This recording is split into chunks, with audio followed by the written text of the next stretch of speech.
जब जंग बंदूकों से नहीं, खामोशी के सिग्नल्स से लड़ी जाती है, जब एक आवाज़ रेडियो के तरंगों पर पूरी आज़ादी की जिम्मेदारी उठा लेती है, तब इतिहास सिर्फ जीत हार नहीं लिखता, वो हिम्मत का नाम दर्ज करता है। ये कहानी है एक ऐसी औरत की जो शोर में नहीं, खतरे की खामोशी में खड़ी रही।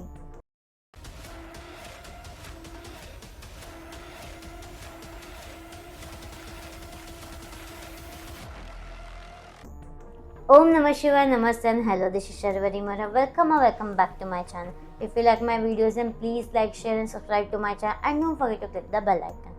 आज हम बात करने जा रहे हैं एक इंडियन ओरिजिन महिला के बारे में जिनका नाम वर्ल्ड वॉर 2 के ऑफिशियल डॉक्यूमेंट में डॉक्यूमेंटेड है। ये कहानी है नूर इनायत खान की। नूर उन्नीसा इनायत खान का जन्म 1 जनवरी 1914 को मॉस्को रशिया में हुआ था। उनके पिता हज़रत इनायत खान एक इंडियन बॉर्न क्लासिकल म्यूजिशियन और सूफ़ी टीचर थे जो यूरोप और अमेरिका में सूफीज़म का प्रचार कर रहे थे। उनकी मां अमीना बेगम, जिनका असल नाम ओरा राय बेकर था, अमेरिका से थी। कुछ सालों के बाद नूर का परिवार लंदन शिफ्ट हुआ और फिर फ्रांस के बाद सुरेंस, जो पेरिस के पास है, वहाँ सेटल हो गए। नूर की शिक्षा फ्रांस और इंग्लैंड में हुई। उन्होंने म्यूज़िक और लिटरेचर की फॉर्मल पढ़ाई की।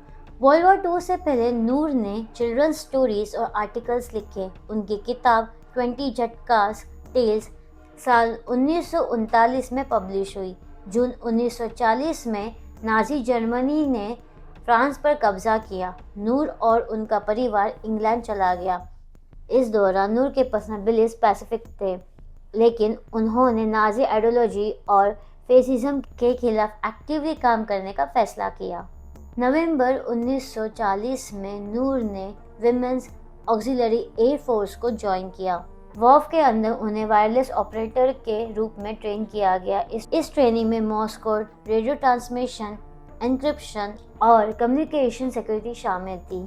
नूर की फ्लुएंट फ्रेंच लैंग्वेज स्किल्स और वायरलेस ट्रेनिंग को देखते हुए British intelligence agency special operations executive (SOE) ने उन्हें सेलेक्ट किया।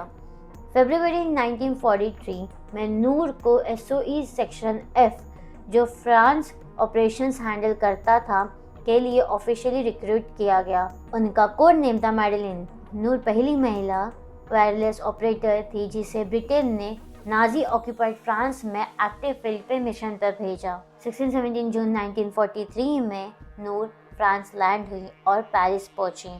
वहां उन्होंने प्रॉस्पर रेजिस्टेंस नेटवर्क के साथ काम शुरू किया।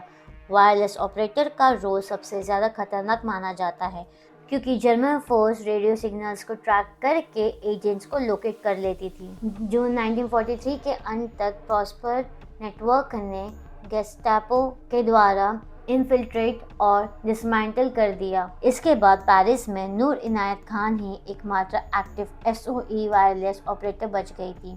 लंदन से उन्हें इंग्लैंड वापस बुलाने का संदेश भेजा गया, लेकिन नूर ने फ्रांस में ही रहकर काम जारी रखने का फैसला किया क्योंकि वही लंदन और फ्रांस रेजिस्टेंस के बीच आखिरी कम्युनिकेशन लिंक थी। 13 अक्टूबर 1943 को नूर इनायत खान को जर्मन फोर्सेस ने पेरिस में अरेस्ट किया। उन्हें पहले 84 एवेन्यू फोर्ट ले जाया गया, जो गेस्टापो का हेडक्वार्टर्स था। वहां नूर ने 2 बार एस्केप करने की कोशिश की, लेकिन दोनों बार अटेम्प्ट फेल हुआ। इसके बाद नूर को जर्मनी के फोर्टहाइम प्रिजन में रखा गया। वहां उन्हें सॉलिटरी कन्फाइनमेंट में रखा गया और उनके हाथ पैर शैकल से बांधे गए।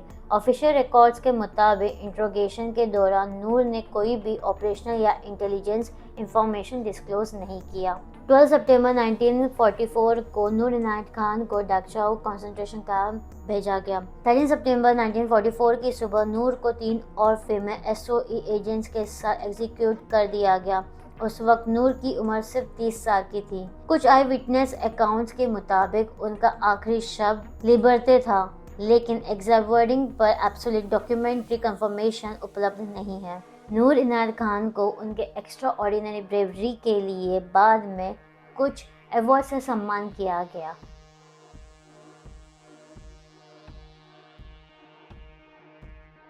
तो ये थी हमारी आज की कहानी, एक ऐसे महिला के बारे में जो इंडियन ओरिजिन है, एक ऐसे महिला के बारे में जिनका नाम वर्ल्ड वॉर 2 के डॉक्यूमेंट में ऑफिशियली डॉक्यूमेंटेड है।